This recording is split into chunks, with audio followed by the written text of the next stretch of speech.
Well, I seem to be the only one on my call so far. I have three people besides me that are supposed to be here. Well, oh, enter the waiting room. Ah, that could be a flaw in the plan. Oh, come on. There we go. There we go. View. Jude, yes. Admit. Admit. Admit.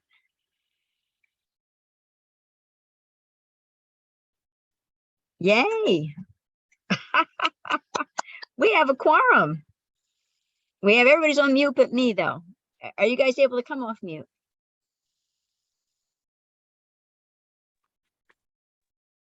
Oh, hey, yay. And hi, Ed and Jeff. Are you able to come off mute, or you're doing two meetings at the moment? Not doing two meetings, just doing some boat builder stuff. So. Oh, boat builder. Okay. Okay. Well, we're gonna actually believe, and my apologies, because I didn't realize I had to look in the waiting room, and all of a sudden it's like, why am I the only person here? And you guys were all in the waiting room. So we do have a quorum. I don't know what's happening with. I know Connor said he could not make it. I was unable to reach David today, which is very odd, because normally he's home when I call and say, hey, you coming?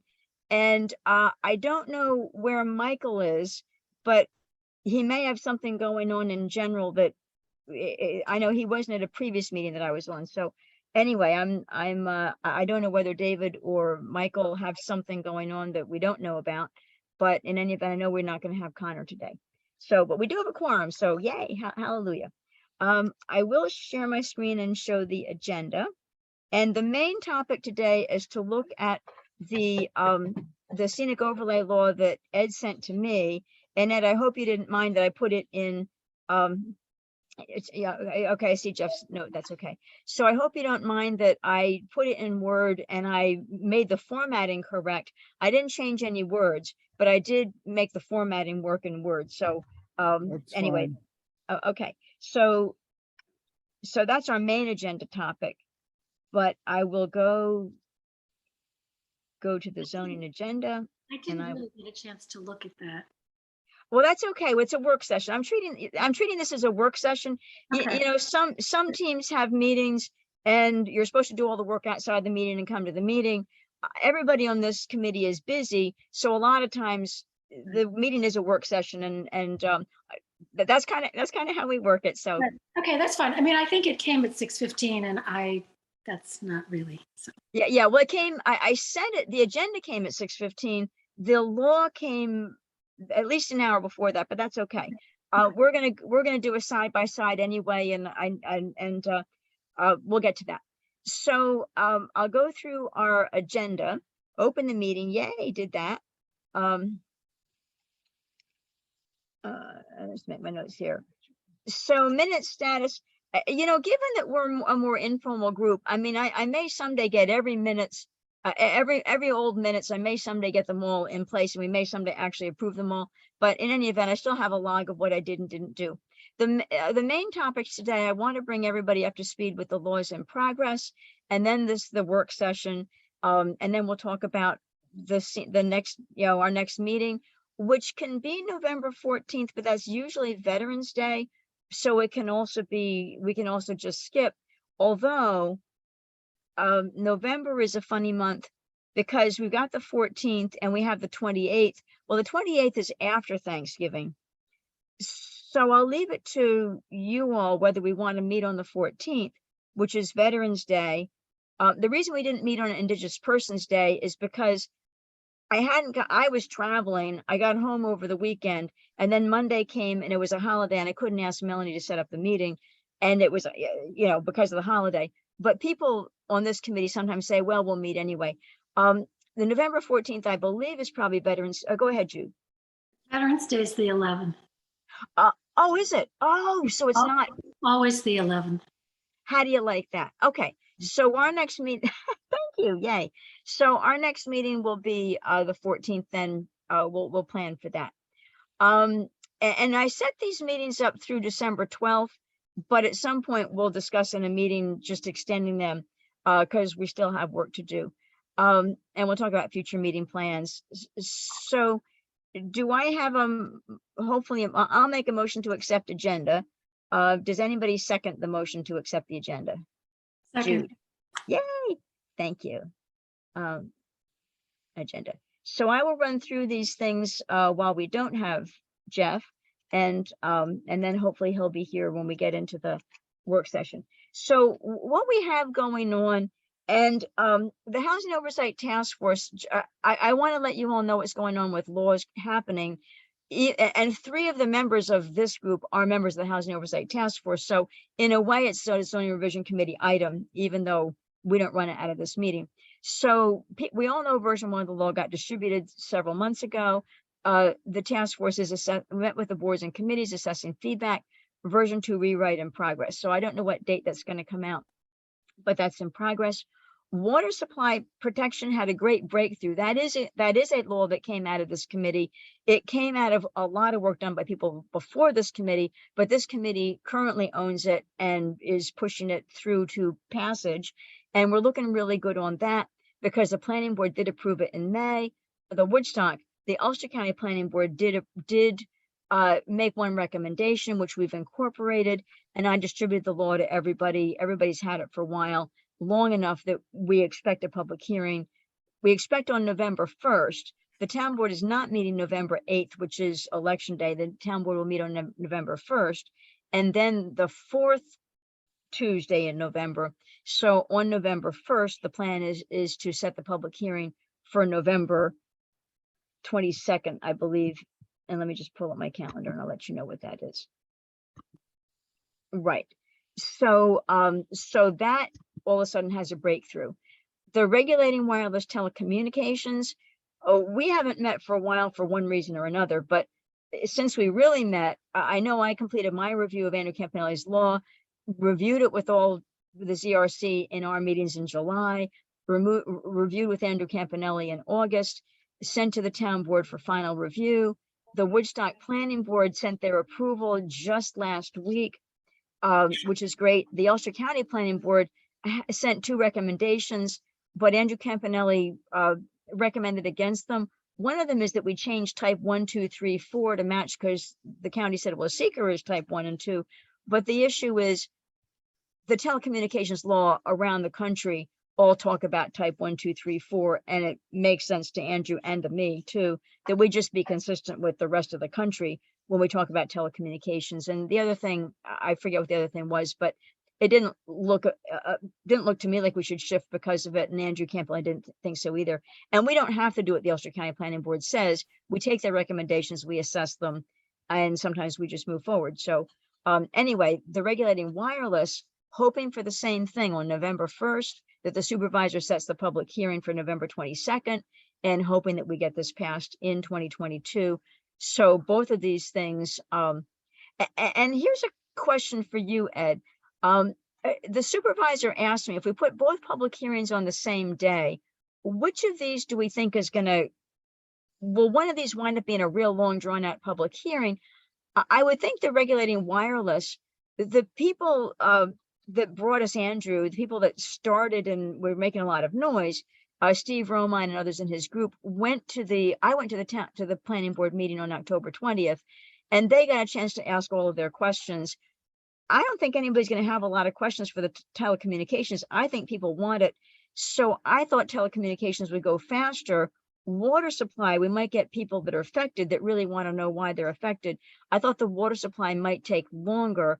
I didn't know, Ed, whether you think the telecommunications ought to be smooth or whether you think maybe I'm missing something there. Well, what is the issue? Whether you can pass it the same day as the public hearing? Well, the issue is, can we hold both public hearings on the same day? If both of these are long and drawn out, then we shouldn't put them on the same day.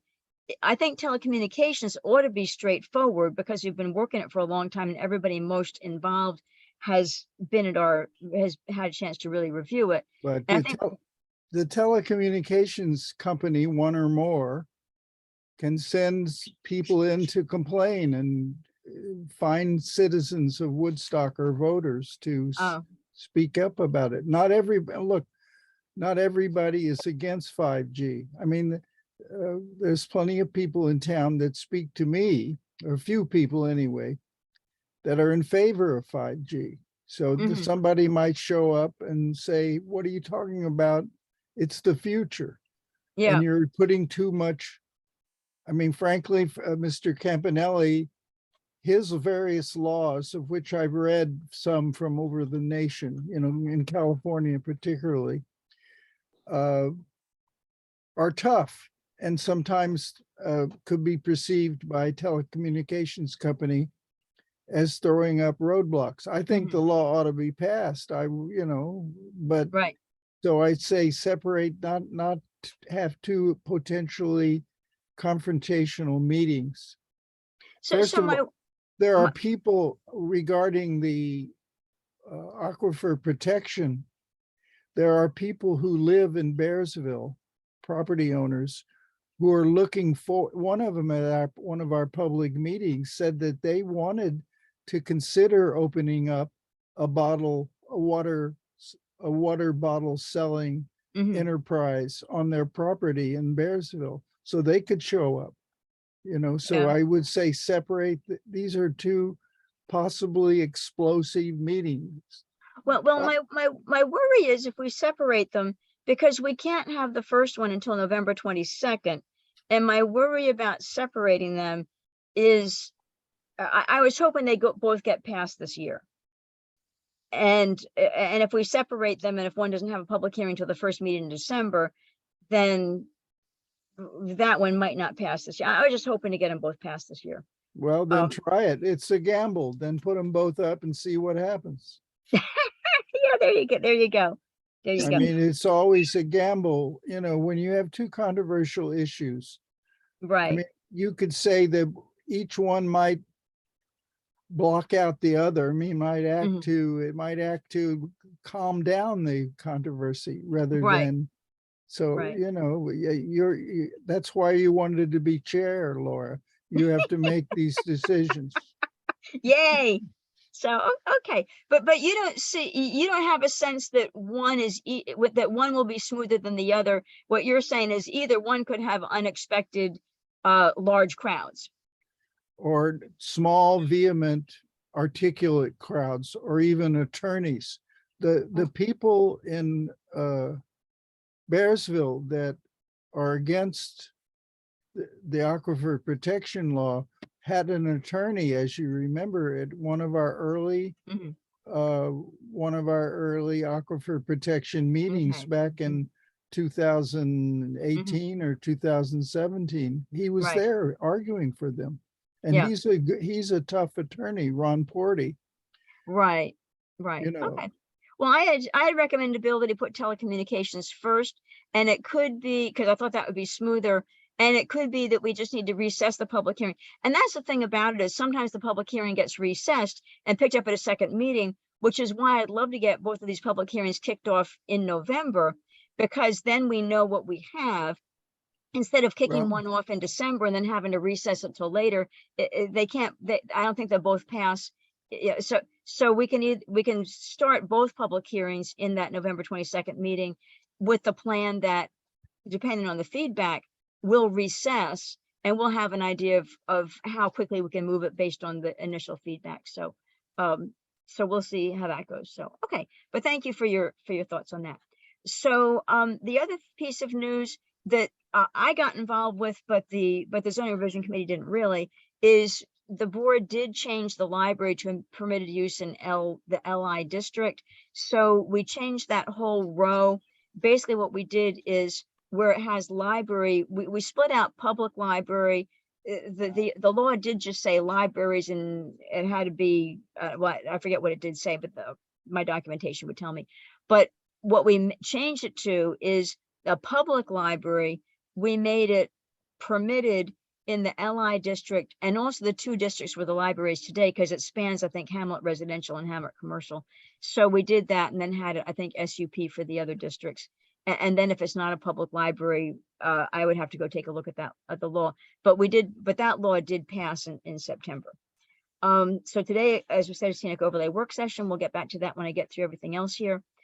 Do we just want to, so we will meet on November 14th. Do we just want should I just schedule our meetings out through, say, June of next year, second and fourth Monday at 6:30 p.m.? And I guess when Jeff comes back, I can ask Jeff whether 6:30 is a good time, because he tends to have a 5:30 meeting. And we're lucky we have him, but sometimes he might not make it, but based on the speed of his 5:30 meeting. And let me just kind of talk about what's in the future. So for future meetings, we'll talk about the status of laws in progress. Scenic overlay will be one of them at that point, because we're getting that really going today. But there's the NCLI law that came from the planning board quite a long time ago. And I last sent it to the zoning revision committee back, not quite 2 years ago, but coming on that. But we still want to take a look at that, pull it out. It's the planning board had worked on it and thought that we should update the NCLI. And we want to take a look at what that law proposes and see what we think. We're asked as a zoning revision committee to make a stand on it. So we're working on the scenic overlay now. My thought is the next thing we'll work on is that. Complete Street sent us a zoning law statement earlier this year. There's some talk about the noise ordinance and some talk about the tree law, about whether we'd want to pick this up. We also have the comp plan. We started because the comp plan had 12 items that we're supposed to look at. Housing was one of them. Water was one of them. Telecommunications was two of them. So we're actually, through these things we're already doing, knocking those off. I think scenic overlay was one of them. So the other ones, we're knocking things off kind of in priority order. So we can talk, probably not this meeting, but in a future meeting, we'll talk about what do we really want to do as a zoning revision committee next? Because the things that are on the verge of being passed are huge. And where do we want to put our time? So that'll be a future conversation, is where do we want to put our time? People are complaining about the noise ordinance, they're complaining about the tree law. We could pick those things up as a committee. We could just go take a look at the comp plan items and say what else is on that list. We could decide. There may be other things, like Jude, I know you're on the ZBA. You may have things in your mind that we ought to be looking at, because on the ZBA, you see things and there's things we could clean up, because that's one of our item 13 is do it make sense. Take a look at whatever law needs to be looked at. So we'll talk about what we do in the future, and that'll be a topic. So we definitely want to get that NCLI 1 law handled. And then beyond that, we'll talk about what's on people's minds. So that's kind of my thought about the future. And maybe then we'll just decide in November, do we just schedule second and fourth Monday through June? Maybe that goes along with the conversation about what else we want to work on as a committee. Okay, so all that being said, any questions about any of those topics? Okay, so all that being said, we'll start our work session, and I am screen sharing, and I'm gonna zoning law scenic overlay. I'm bringing up that. And I'm going to also bring up, and I don't think that anybody else is in the waiting room. So let me just, I'm going to stop sharing long enough. I'm going to stop sharing long enough just to make sure that nobody's in the waiting room.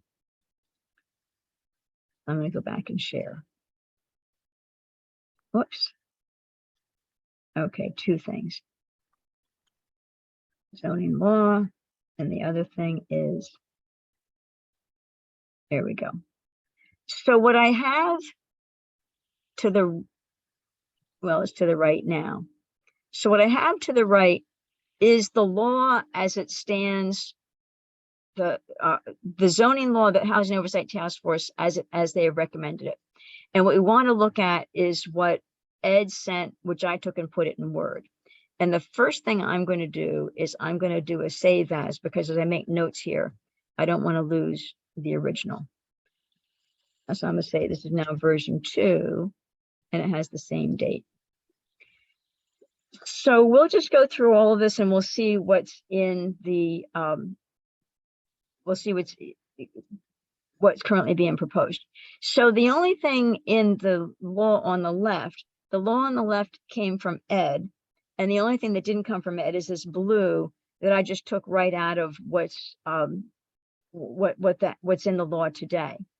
Because my first question is, like, intent and purpose of the scenic overlay district, protect the historic viewscapes of mountain escarpments, steep hillsides, ridgelines, forested sections of Woodstock above a certain elevation, usually 1,200 feet. Historic, aesthetic, environmental, and long-term economic interests of the town of Woodstock to protect and preserve these lands and forested areas contained within the scenic overlay district with additional zoning regulations. So, Ed, was that intended to be, and then what I have in blue on my page is the scenic overlay is what's there today. The description that's in section 260-8, scenic overlay district established to protect the scenic character of the town of Woodstock and requires special permit review of all development and elevation greater than 1,200 feet above sea level as delineated on United States maps, et cetera, mitigate the visual impact. So was it your intent, Ed, that the stuff that you put here, was that intended to replace the description in 260-8, or where was this intent station? Is the Because intent? what's happened in zoning laws and laws in general is there are often now a preamble or an intent and purpose Right. to get people like developers or people who want to use the zoning law to Mhm. get a statement about what something is really all about. And so we worked on this with input from other people and we came up with this. Now, if you want to stick in some language from the current zoning law, stick it in there. I don't know, Well, because it is similar in purpose to what Connor and I wrote at the top underlined. and I'm totally happy with it. I guess from what you're saying, I'm just trying to figure out where it belongs. So, It belongs at the beginning. okay, so what you're saying, so I'm actually going to put it in the beginning. I'm actually going to take it here and put it. So when people open up 260, when people open up 260-66, the first Right. thing they're going to see is the intent and purpose. Yes. So it belongs right in the beginning. Okay. So the next thing I'm going to do, and I'm going to hide this, so I won't know when Jeff comes back, and I won't know if anybody's in the waiting room. But I think if they're not here, they're probably not here. So I'm going to go to 260-66. Sorry. I got to get this back out of here. Oh. Yeah, I'm trying to get this thing so I can grab it.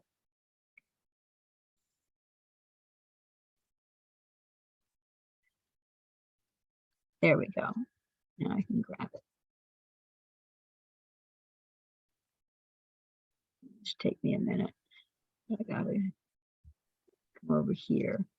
So we're looking for 260-66.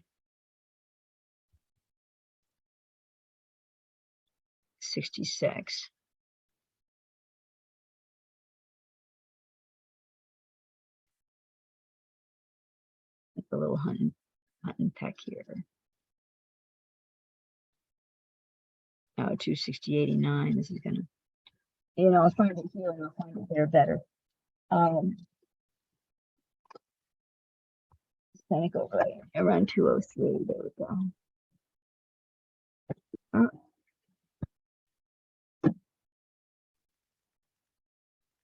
Okay, almost.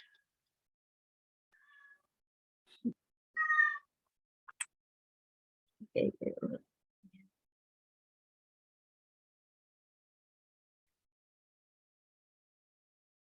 okay, we're almost there. There, yay. Okay. So 260-66.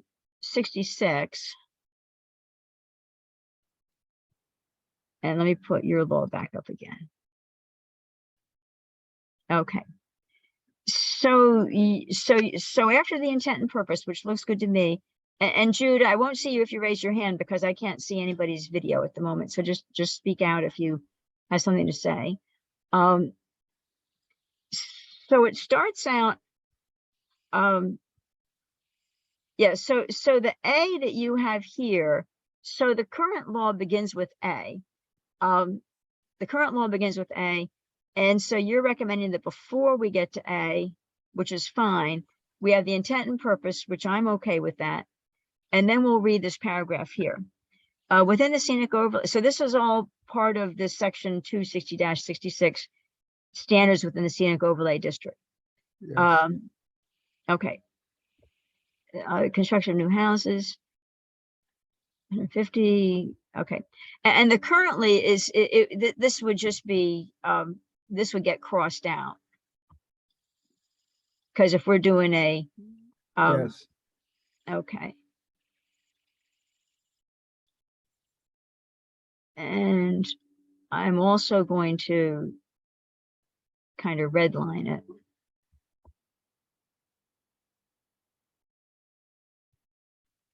Oh, got to make it a little, I need to be able to see some more.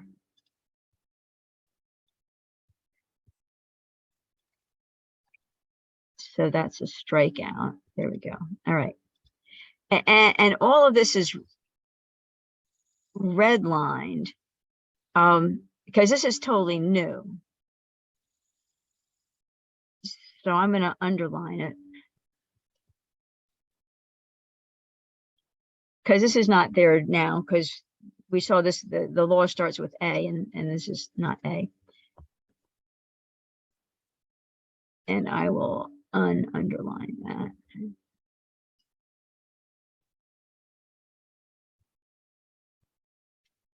I'll underline that.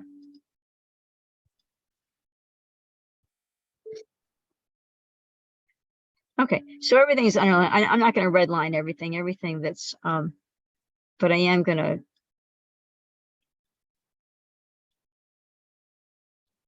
Make that the same size.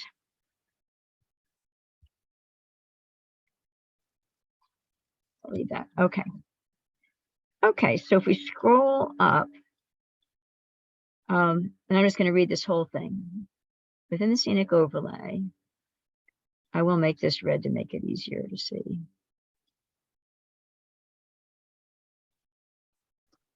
And what we're crossing out. There we go. I'll do a save.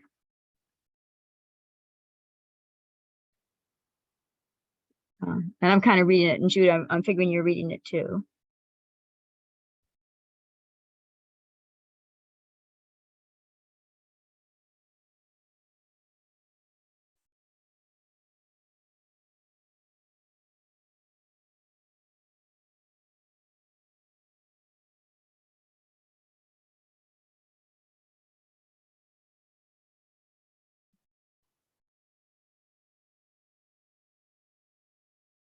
Okay, so I want to work with one paragraph at a time. So this bolded paragraph, we'll get to that in a minute.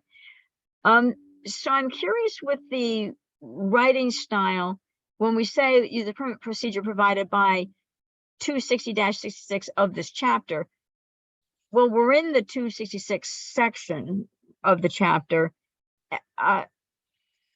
So why wouldn't we just say by this section of the chapter rather than giving a number?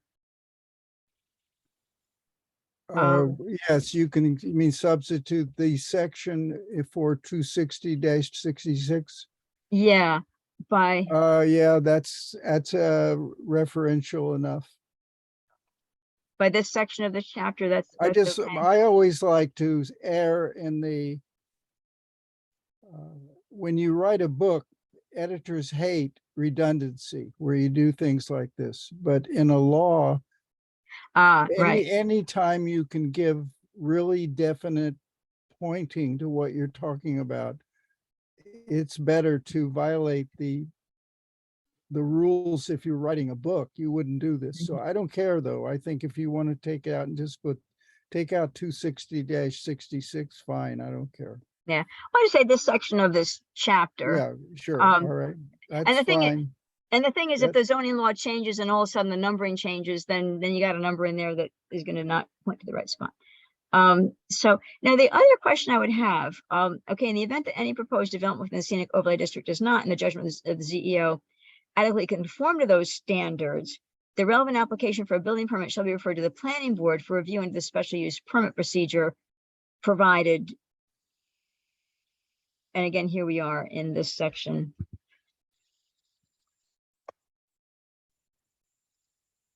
Of this chapter. And I know from working with Judy Kerman, who's a member of the planning board, when we do the housing oversight things, she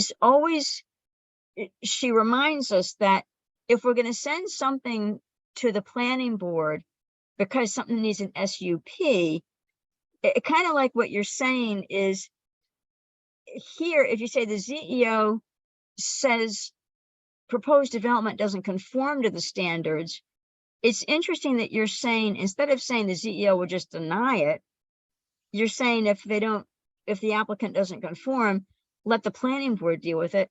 But if it doesn't conform, why aren't we asking the ZEO to deny it?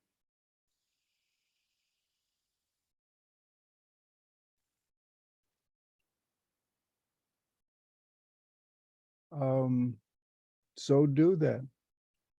See what happens. I don't know what the legal implications of that is. I guess there are regulations that stipulate what a property owner or applicant can do upon the total cutoff of your application by the ZEO. Mm-hmm. What they are allowed then to go immediately to the ZBA then, right? Well, the zoning board of appeals, right? So if a proposed development does not adequately conform to the standards, because we tend to want the planning board to have the upper leg on dealing with scenic overlay issues and not throwing it to the ZBA. The tradition in this town, the planning board is very used to dealing with scenic overlay issues. I don't know how used the ZBA is to dealing with scenic overlay issues, but I know the planning board is, because Connor has mentioned it over and over and over in our discussions. So it seems to me we have two choices here, and neither of them, they want to go to the ZBA if they want to go not conform to the law. But when I was on the planning board, what we always said was, when you come to the planning board, you need to conform to the law. You need to comply with the law. We as the planning board can't approve you not conforming to the law. If you want to not conform to the law as it's written, go to the ZBA. If they say you don't have to conform, then we'll let you proceed. But we, planning board, need to say you need to conform to the law. So the thought being, if perhaps what we're saying is that anything from the scenic overlay needs to go to the planning board, that's okay.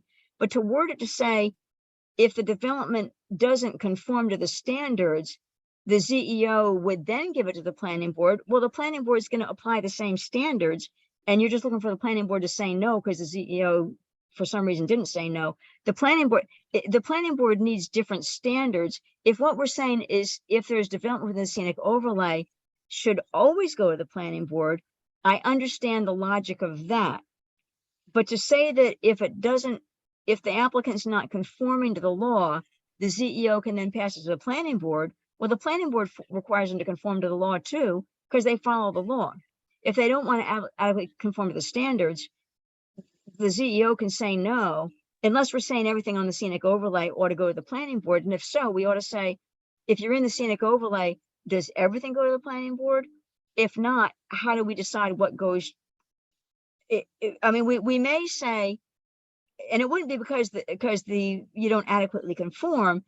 It may be, in my view, in the judgment of the zoning enforcement officer, maybe there's adequate complexity that they choose to send to the planning board, but not because it doesn't adequately conform. Because again, if it didn't adequately conform, the planning board would say no also. But maybe it's where we're saying that the ZEO has an option based on complexity to refer to the planning board, or maybe they all go, if it's scenic overlay, maybe they all go to the planning board. But it I shouldn't be think- because it doesn't conform, because the planning board is going to apply the same law that the ZEO did. But as I pointed out, the planning board has long practice in dealing with scenic overlay issues. But Yeah. when you give the ZEO the choice of whether or not to send it to the planning board, what will make the ZEO decide the planning board ought to get it? Because it's scenic overlay, they always get it? Or what will make the ZEO say this one ought to go to the planning board? When I was on the planning board, all scenic overlay applications came to the planning board, Yes. right? So there was no determination by the ZEO. If they determined it was in the scenic overlay, it came to the planning board. Whether or not it complied, I mean, you're right, the planning board was the one who decided. Yeah, I think they should all go. The zoning enforcement officer is the front edge of receiving this kind of application. And then they look at it, and if there's something about it that's really inadequate, unfilled out, undone, you don't want to send that to the planning board until it's Complete. very clear the application has, and you have all the items required in the application to make it a bona fide application. Then with the zoning enforcement officer approving the overall prima facie good looks of the application, then it goes to the planning board. Oh, okay. So I would rephrase it then to say, when the zoning enforcement officer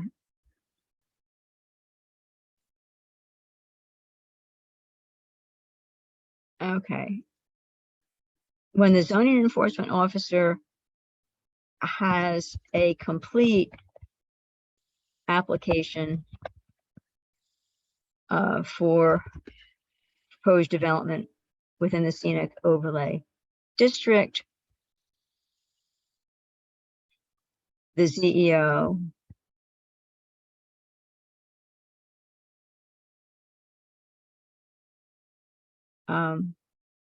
Having well, the relevant application shall be referred to the planning board for review under the special use permit. So I believe that this is what we're saying. it needs to be improved a little bit. Okay, I'm happy to do that. Has a complete application. Has submitted. Okay, when the zoning has Received. a complete application for proposed development. How are you feeling about Yeah, that? that's okay. Then the zoning enforcement officer shall forward the relevant application for a building permit to the planning board. Take out shall be referred. Okay. Shall refer. Yes.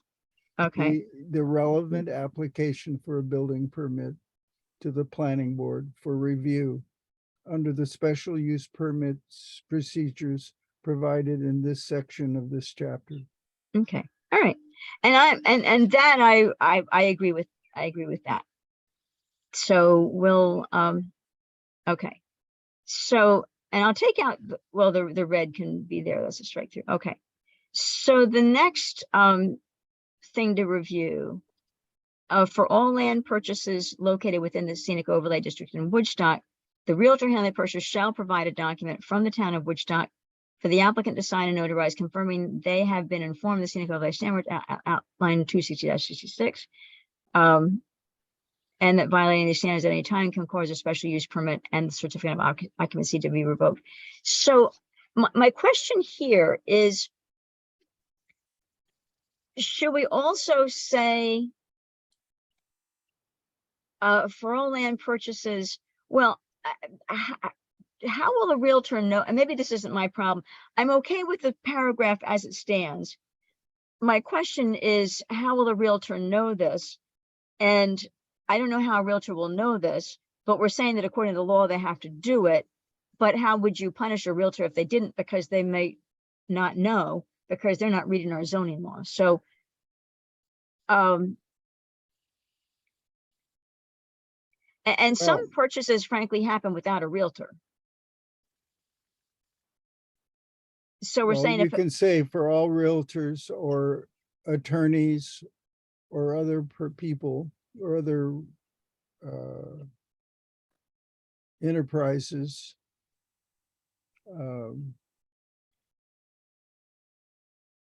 For all land purchases, the realtor handling the purchase or any other entity representing the purchase, any attorney. Is this something that could be handled by the assessor when they get the deed transfers or whatever it is that they get, that they can, I mean, I know they're not going to want to, but that's a way of guaranteeing that anyone. Well, they just have to have readily available copies of the zoning map. I don't know if they have them now, but a big supply of zoning maps that are available to purchasers.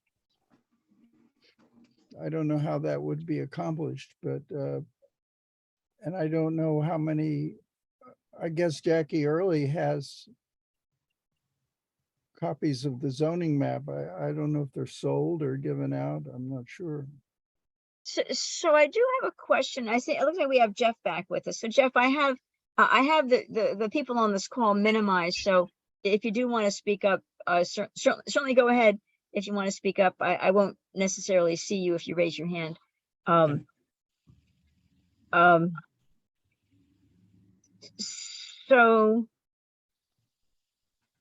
So Jeff, where we are right now, and you may have an opinion, we're looking at the bold paragraph here that's underlined.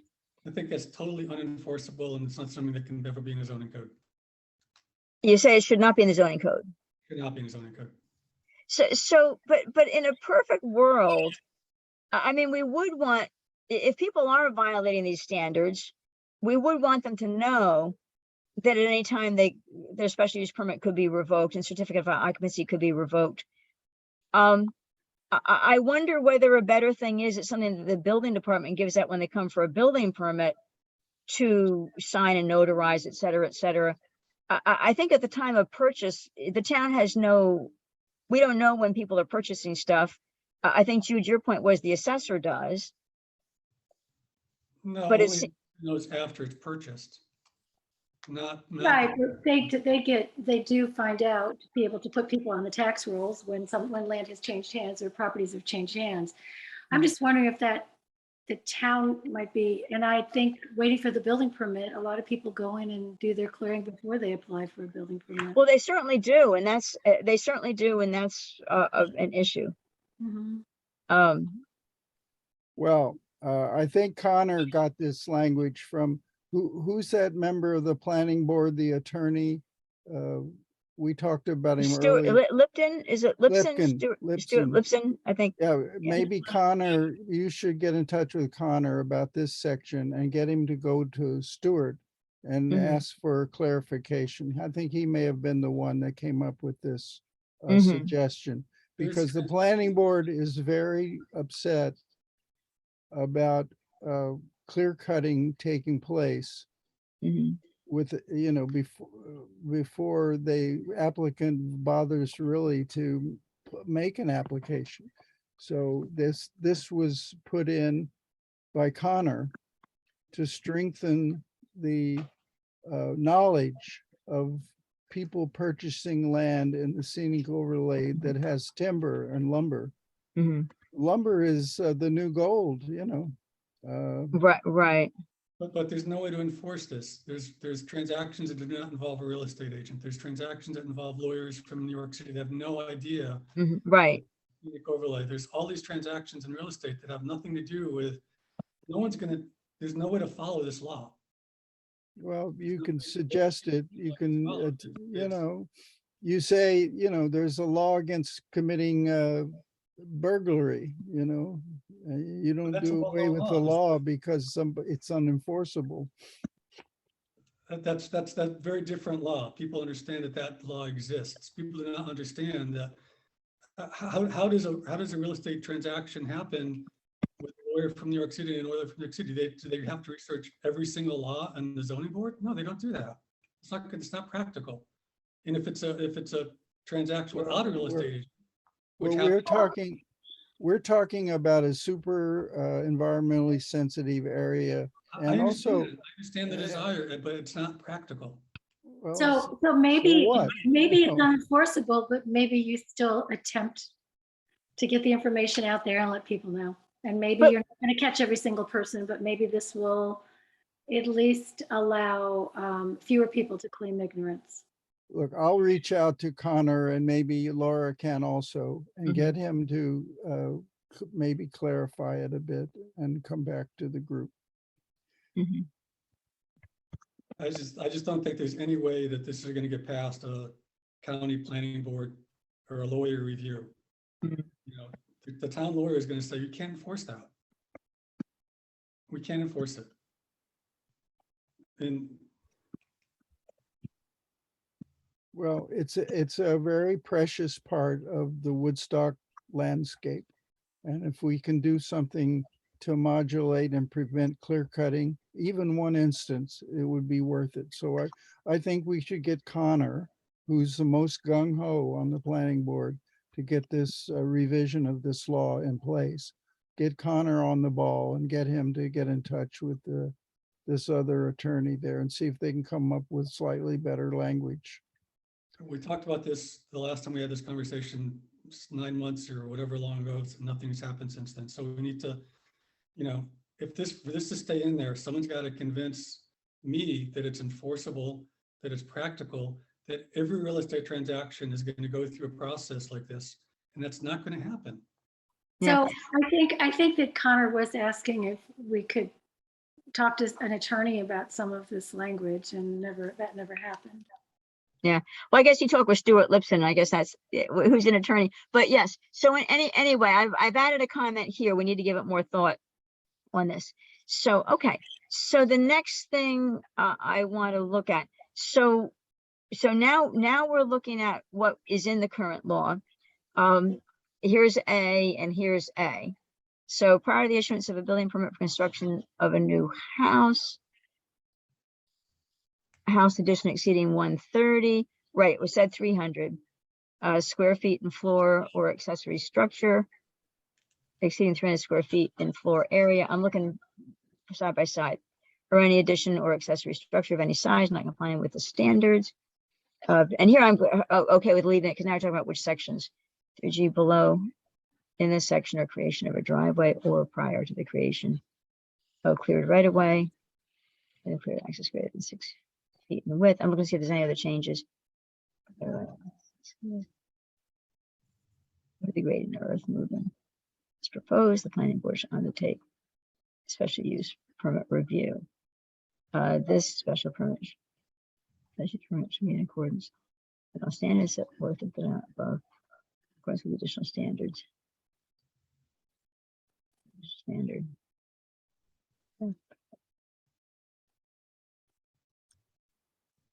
I thought earlier you said including decks and pools. Well, I guess the current law excludes decks and pools. Yeah, I thought somebody wanted to include decks and pools, but the current does exclude decks and pools.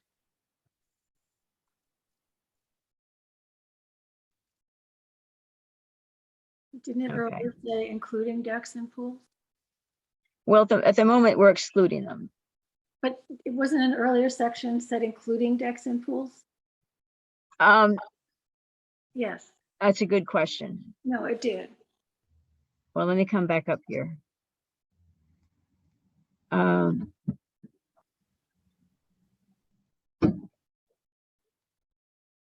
Houses.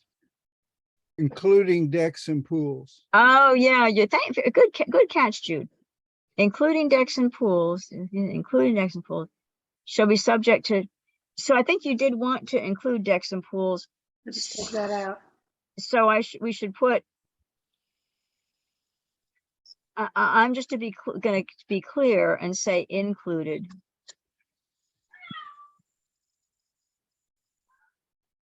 Included in said Said review. reviews, right?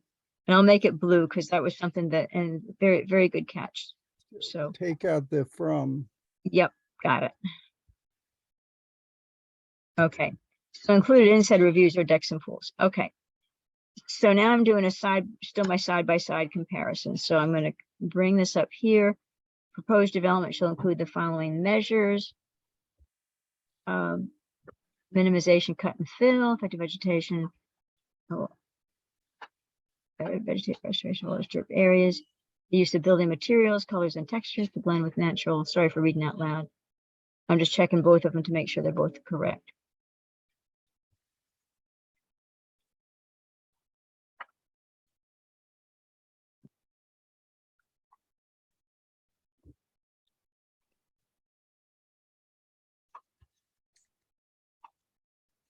Can I make a suggestion here? Sure. Let me finish reading B though, if I may.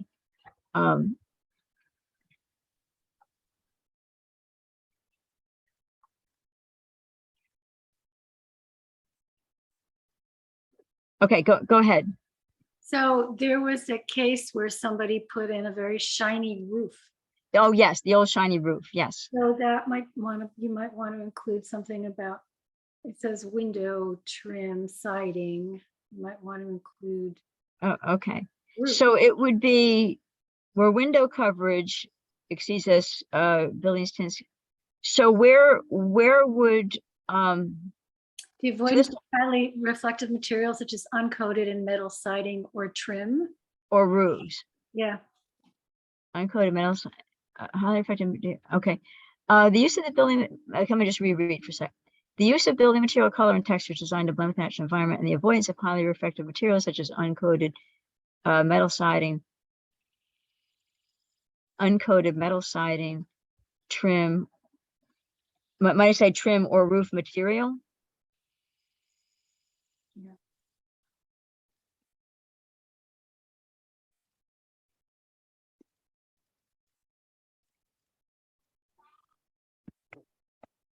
Now, when I was on the planning board, I know we did look at the roof, but I don't see it here in the law. So, but we can come out and say it. So I reworked that to say Yep. metal siding, trim, or roof material.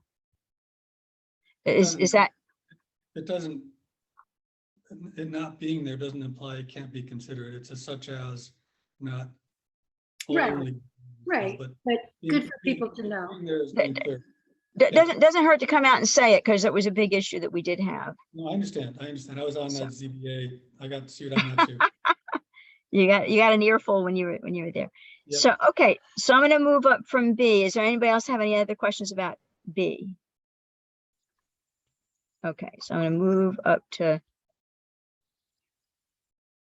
C.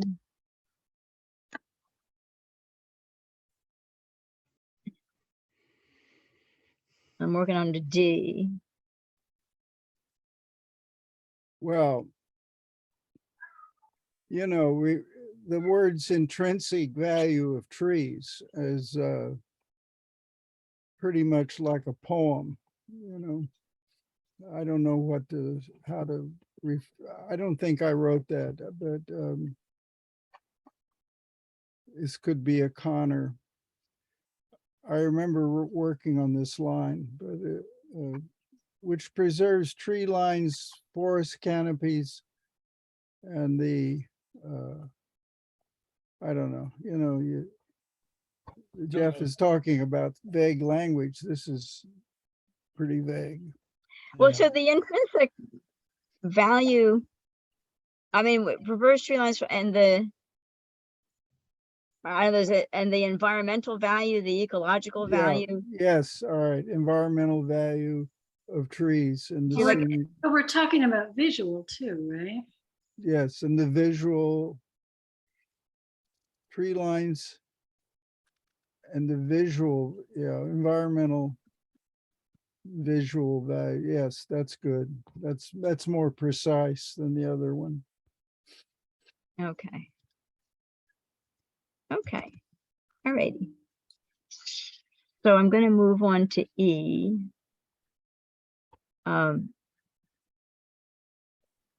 Okay, looks unchanged. I think the next change is G. Yeah, okay. Oh, I'm making sure I'm not missing anything.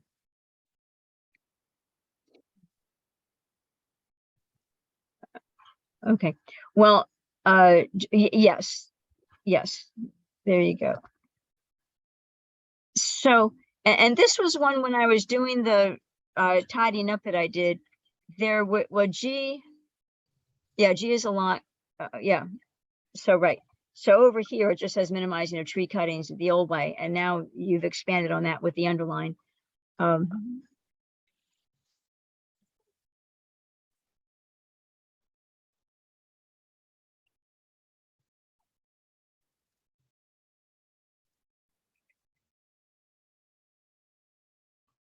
What's it mean to be explored and exhausted by the planning board? Is it actually Yeah. explore this? Yeah, I'm not quite there yet. Let me kind of, okay. Before we get there, let me start. That would harm the health of these critical trees. If it were me, I would just say the health of these trees, because somebody might argue, well, I'm just cutting the ones that aren't critical. Yeah, we're saying we want to protect all of them. So I would remove the word critical so that somebody doesn't say, hey, I'm just taking out the not critical trees. Where are you talking about? Right here. I'm Oh, saying, yeah. Okay, let me look. Take it away. Limbing or practices yeah, I'm just gonna make it, that would harm the health of these trees. Sure. yeah, okay. Take out critical. Okay. So I'll make it red so it stands out.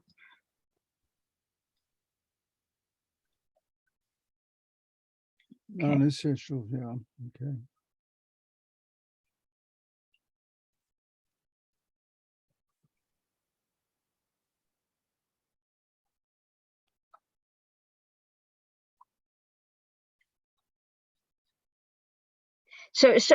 Okay. So Jeff, your question was about where all of the measures have been explored and exhausted by the planning board. And what was your question again, Jeff? So non-essential should be understood to mean having no fundamental impact on the buildability of the lot. I'm kind of confused by, I think there's a double negative in here and I'm trying to figure it out. Well, the applicant is expected to avoid any non-essential tree cutting, and now he's defining what non-essential is. Non-essential, if it's not essential, if it has no fundamental, I think what he's trying to say is essential tree cutting is if you need it to build your building, right? If there's a tree growing in the center where your house is going to be, you got to cut that tree. So it's essential to cut trees that are needed for the building. Non-essential trees are trees that don't have to be removed to build your building. So they have Well, you might put mean trees having no fundamental impact on the buildability of the okay. lot. Trees. I think you're better off defining essential, frankly.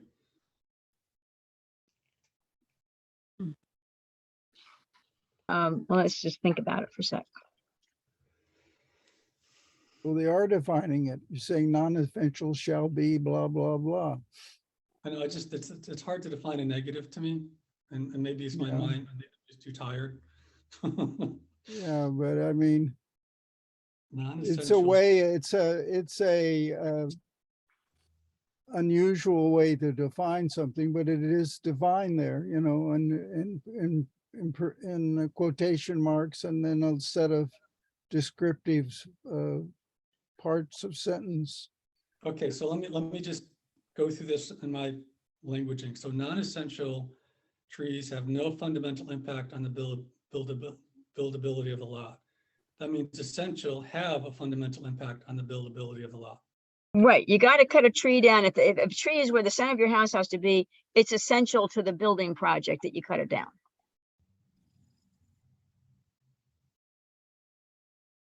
Okay, it's non-essential tree cutting. So, okay, that's what, where I was getting confused was, I was looking at non-essential and thinking it was a non-essential tree, but this is non-essential tree cutting. Right, you didn't have to cut your tree, right? Non-essential tree cutting, modification, or removal.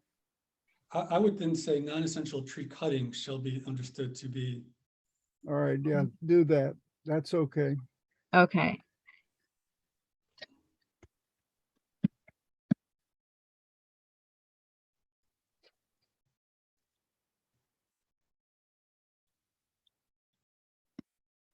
Okay, okay, then the last part, where all of the measures have been explored and exhausted by the planning board.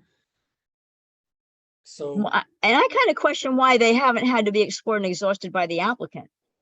exactly, that's what my point is. So I might say by the applicant and by the planning board, but the applicant should be I would doing say it first. explored and exhausted by the applicant and approved by the planning board. That's all right. It's like the way it's written, it's like you're saying, okay, planning board, you tell me what I can do. And it should not be that way. It should be like. this is No, what I- that's good. That's good, Jeff. Yeah. Okay. And let me just reread it one more time.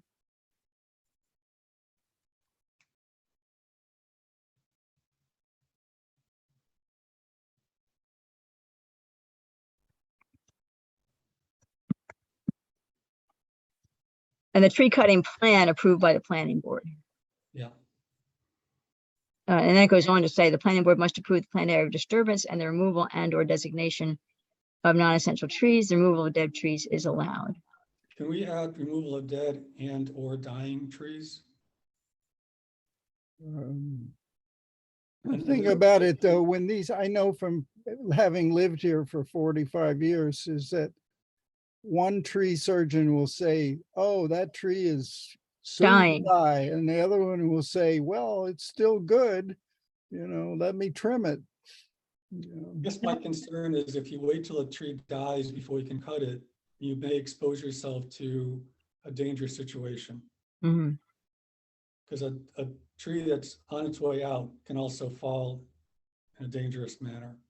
All I don't right, know. well, and, all right, dying trees, that gives them And out. a clear cutting option.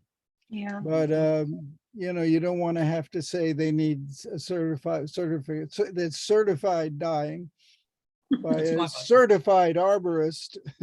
Yes, So you don't want to have to say that, so stick it in. It's, could be used as an excuse for a little too much cutting, but Well, I wonder, we can't say, and, everybody agrees they're dying. I mean, it would be, if the planning board agrees they're dying, or the tree committee agrees they're dying, or, I wonder, dying by whose definition? I guess maybe, or by well, whose, that's it, Can you because say- I'm telling you, these arborists and tree surgeons, they all have different, they're like doctors. One doctor tells you you're dying and the other doctor says, well, you got another 20 years. So, right, I had a bunch of locust trees and they always look like they were dying. That's just the way they look. right. They weren't dying. I mean, eventually they did, but And can you I mean, say, I don't need to have dying in there. I'm fine without it, but I'm just concerned that it could. can we say near dead? can you say disease, severely diseased or something like that? Well, I'm if I, thinking about, I'm well, thinking because about, a tree can suffer a lightning zap and be half, right. it's not only plant diseases that affect a tree. So, Can we I scroll was up to thinking the about top? all the ash trees that, Can we are scroll up to the down. top? Can we scroll up to the top a little bit of this section? sure, right. If we were to say terminally dying trees, maybe terminally, like a Maybe- person could be, Maybe just take it out. I'm thinking no, the same but thing. you want, but they need to know that they can remove a dead tree. If there's a dead tree that's lying on the ground, then you ought to be able to remove it. And if there's a dead tree that's freestanding that can fall and kill somebody, you need to be able to remove it. But it's already there by personal safety of owners and safety of existing structures. Yeah, Why do maybe it is. And so we take out the end dying because safety of owners will, Yeah, there- I'm fine with just that. It's okay. Okay. So we like G. Yeah, Okay. So I'm going to scroll down to H, which is new. And I think that we can just do H and number 2, and we'll worry about B at our next meeting. Yeah, we'll pick up with B at the next meeting. To this end, the planning board, and so H would be new because H was not here before. And 2 is the same, I think. I'm going to read 2 before I read H. Can you tell me to what to this end applies to? This end, I can't. I'm reading number 2 before I read H, so I'm not with you yet. I'm just making sure 2 is identical. Okay, now I'm reading H. 2 is identical. Oh, to with this end. That's a good question. well, you just take out to this end and start capitalize T and the. I think so Okay. too. So I'm just looking to see if the proposed development should include the following measures. The planning board. Yes, there you go. No, it's a different subject. Yeah.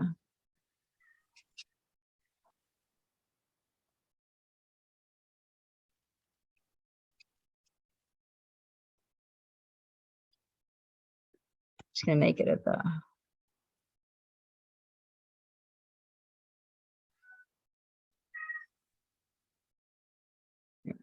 All right. So we're just starting with the planning board.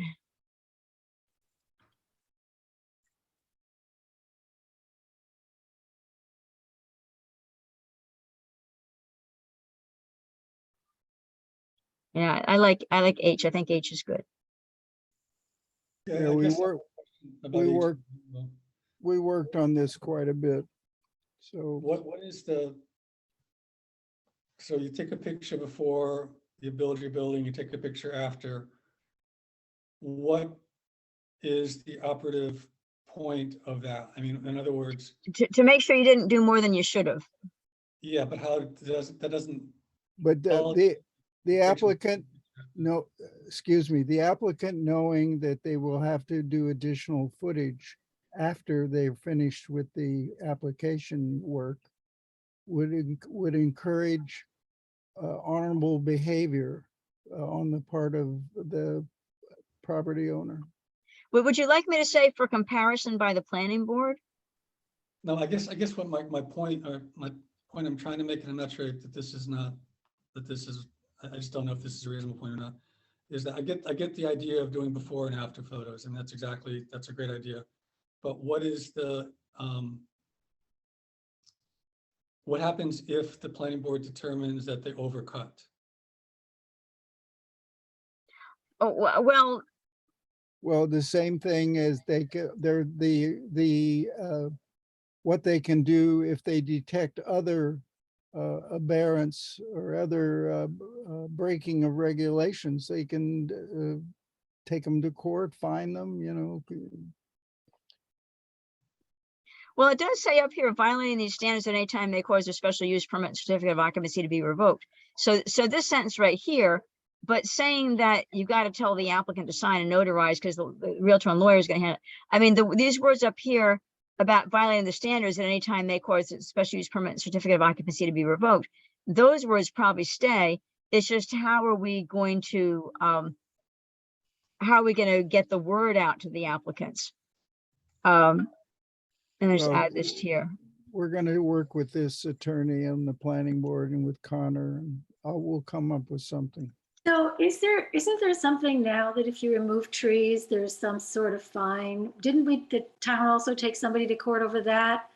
But it wasn't clear which trees had been removed and what size they were. Wasn't there a case recently about this?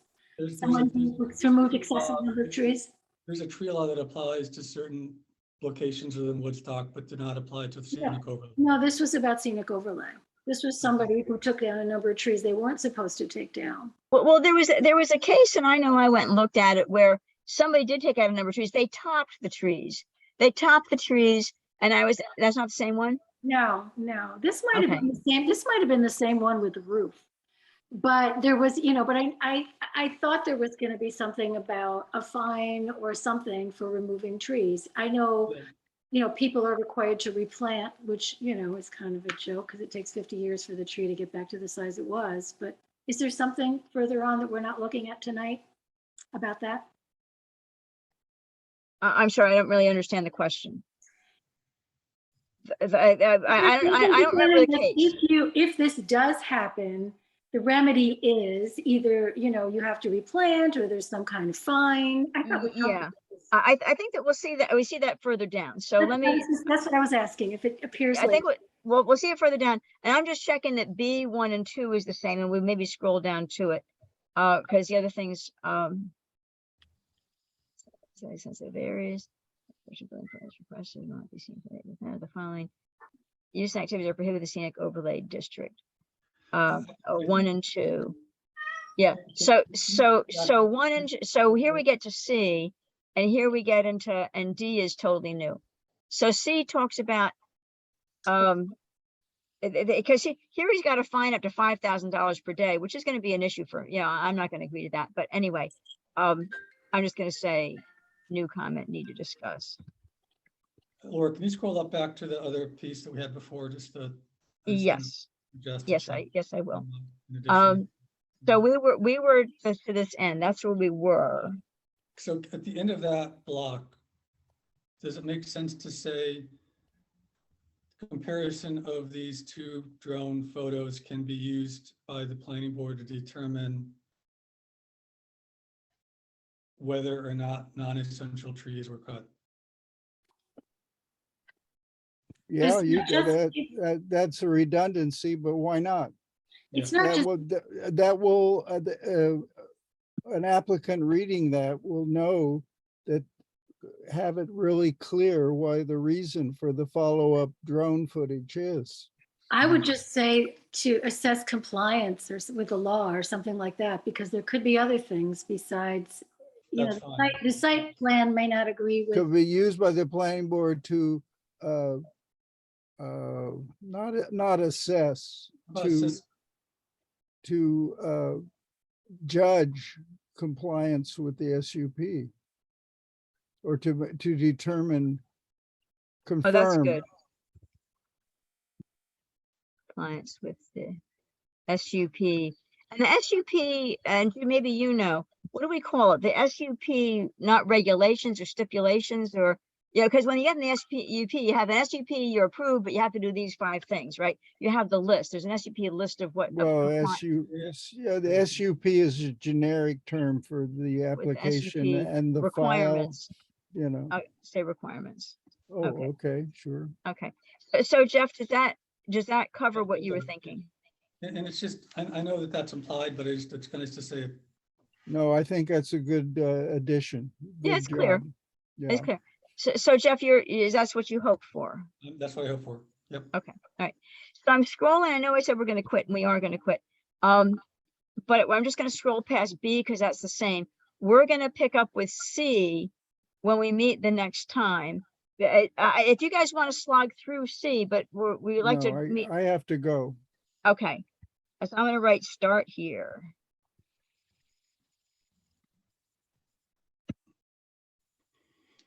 The fines are always going to be an issue because truthfully, some of the people that own some of these lands don't give a crap about the fines, no matter how big it is. Well, and the thing that I don't want to do is I don't want to kill somebody who's really got no money. They spent their last dollar buying this beautiful scenic overlay piece. They really made a mistake, and you're going to bankrupt them with these fines. And then you got the other person that's got so much money they really don't care. So, anyway, but we'll start here the next time. Now, Jeff, let me ask you a question. Do you, on the 2nd and 4th Monday, the 5:30 meeting, I appreciate that you're able to make this meeting because you gave us our quorum, plus you've been giving us excellent feedback to this document. So I'm very glad you're here. And but is 6:30 a bad time on the 2nd and 4th Monday? Because you had a It's 5:30 meeting. typically- It's typically that my executive committee meeting ends by now. It's just because the election is so close. Oh, okay. So it's okay then. Yeah. Okay, so I will send out what we did here. I will send out what we did here and we'll start here. And thank you, everybody. This is excellent conversation. If anybody knows offline anything about how's Dave Menzies doing and how's Michael Castiglione doing, we don't need to say it here on the recorded call, but I would be yeah, I would be interested in knowing, because I am concerned, because it's not like David to not be home when I call him. And Michael, I knew had some things going on. So if anybody has any information that you want to share with me Well, offline. David is not in perfect health and he had COVID and Oh, his daughter came in to take care of him and Pat had it too. And Pat is a non-vaxxer. So it's a difficult situation. Dave Right. has existing health problems. sure. And, Okay. but if you really want to know about Dave, contact Ellen Poville. Oh, They meet on Friday to do all the work for the television station. right. So if you Okay. call Ellen Poville, she'll know about Dave. Okay. Well, I hope he's okay. As people know, I think most people know I had COVID back in May, and it took a while to get over it. I was wiped. The first day I would say I had 5% energy. And it was a good thing that my boyfriend was home, because he brought me Tylenol to get ahead of the fever, and he was bringing me soup, and I was just not even getting out of bed. My energy was just not there. And it's like, it took me about 2 weeks to get to like 80% energy. And the amazing thing I learned is even talking on the phone wiped me out. I was hoping to do some door to door, but I couldn't. And I couldn't even make phone calls on behalf of some different things that Jeff and I are both involved in. I couldn't even make phone calls because a 5-minute conversation, I had to go rest. I mean, it was, COVID can be pretty awful. It's a lung disease, and and I know some people still die from it actually. So it's not good. 400 a day. Really? Yep. Yes. Well, we're not at pandemic state anymore, but it still can kill you. So Well, Massachusetts. Anyway. Yeah. Goodbye, everybody. hey, I thank think you all that- very, very, Thank you. very much. Thanks for all your work, Ed. Yes. Yeah. Thank you, Ed, for bringing us this document. Thanks, Laura. Bye, Talk to you. everybody. Bye.